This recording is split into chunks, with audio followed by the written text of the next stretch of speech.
Hello friends, welcome back to my channel. কথায় আছে বাঙালির 12 মাসে 13 পার্বণ, আর এখন চলছে পৌষ মাস। পৌষ মাস মানেই পিঠেপুলির উৎসব। আর আজ আমরা বেরিয়ে পড়েছি রাজডাঙ্গা মেন রোডের পিঠেপুলি উৎসবে। এটা আমার বাড়ি থেকে খুবই কাছে, আর আমাদের রোজকার ব্যস্ততার মধ্যে ইচ্ছে থাকলেও সমস্ত ধরনের পিঠে বানানোর সময় বা সুযোগ হয়ে ওঠে না। তাই প্রতি বছরই আমরা এই মেলায় প্রথম দিন থেকেই চলে আসি। প্রতি বছরের মতো এবছরও বেশ সুন্দরভাবেই সাজানো হয়েছে।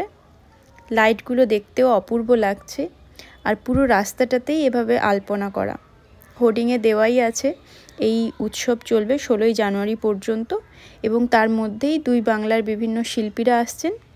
যদিও আমি জানি না আজকে কে আসবেন, বাট গতকাল অর্থাৎ ফার্স্ট দিন এসেছিলেন কার্তিক দাস বাউল। উনার অসাধারণ গান দিয়ে দর্শকের মন জয় করেছেন।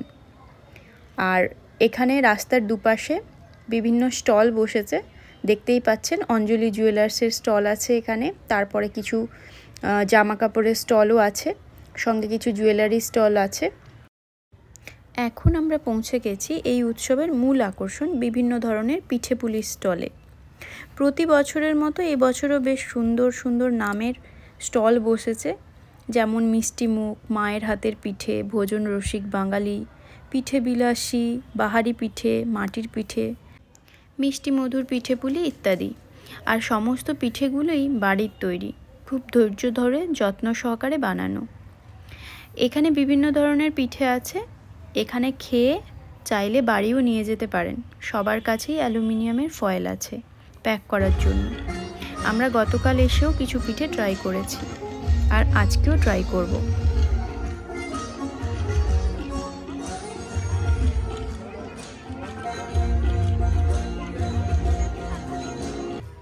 আমরা জানি পিঠে মানেই মিষ্টি মিষ্টি, বাট এখানে ঝাল পিঠেও আছে। মিষ্টি খেতে খেতে মন ভরে গেলে ঝালও খেতে পারেন।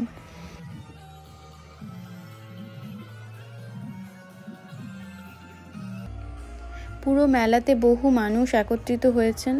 মূল স্টেজে চলছে কালচারাল কম্পিটিশন।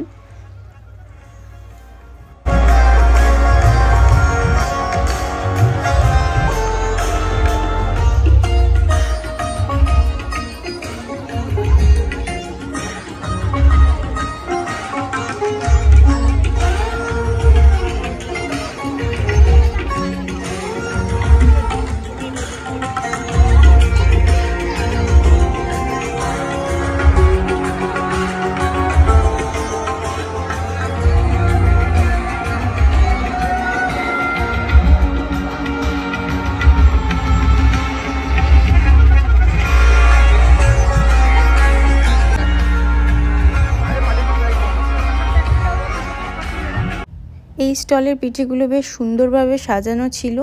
কোনটা ছেড়ে কোনটা খাবো বুঝতেই পারছিলাম না। আর আমার প্রিয় পিঠে পাটিসাপটা। তাই আর কোনো চিন্তা না করেই আমি এখানে ট্রাই করলাম একটা পাটিসাপটা পিঠে। একটু ঠান্ডা হয়ে গেছিলো, বাট টেস্টে একদম ঠিক ছিল। এখানে সমস্ত পিঠেগুলোর নাম সহ তার পার পিস কত করে দাম সেগুলো সবই দেওয়া আছে। তবে পিঠেগুলো দেখতে অসাধারণ লাগছিল সাজানোটা, আর সমস্ত পিঠের ওপরেই ফয়েল দিয়ে র্যাপ করা ছিল যাতে বাইরে বাতাস না ঢুকতে পারে, নষ্ট না হয়ে যায়।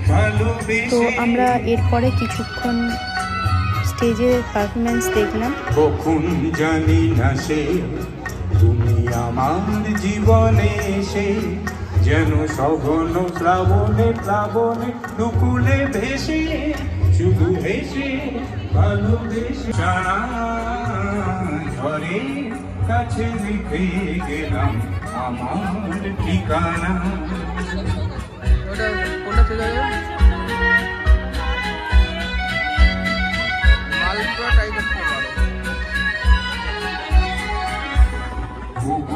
ঝরা পাতা যদি আবার কখনো দেখো, সেই শ্যামল হারানো স্বপ্ন মনেতে রাখো। যদি ডাকো, যদি ডাকো, এটা এটা এটা আমরা কালকে খেয়েছিলাম না, এটা ভালো লেগেছিল। ঝরা পাতা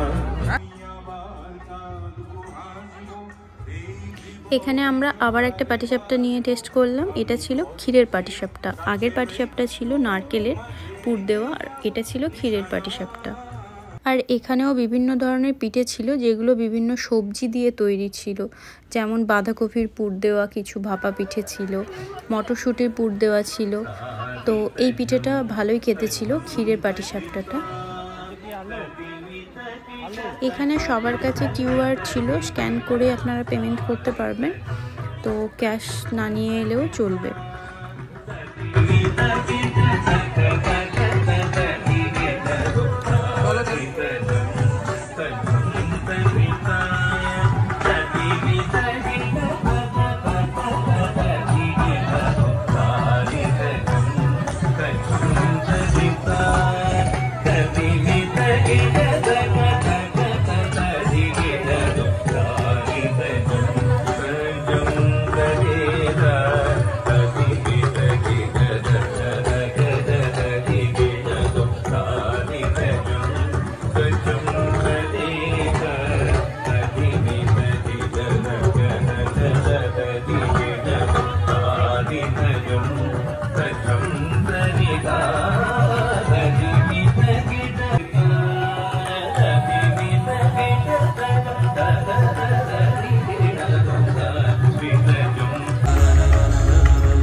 অসংখ্য ধন্যবাদ ঋষিত পাল।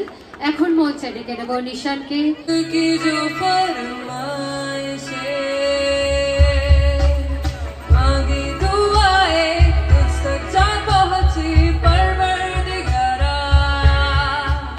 শুনতে বেশ ভালোই লাগছিল, তাই অনেকটা সময় দাঁড়িয়ে দাঁড়িয়ে শুনছিলাম।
আর একটা নতুন স্টল রাজডাঙ্গা নবোদয় সংঘ, যেখানে সমস্ত মহিলারাই একই ড্রেস পরে আছেন, দেখতে খুব সুন্দর লাগছিল।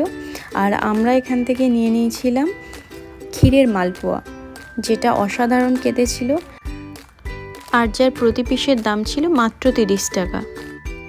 পিঠে যে এত ধরনের হয় সেটা এই রাজডাঙ্গার পিঠেপুলি উৎসবে না এলে বুঝতেও পারতাম না। আর এই এত ধরনের পিঠে বানানোর পেছনে এনাদের যথেষ্ট পরিশ্রম ও ধৈর্য আছে।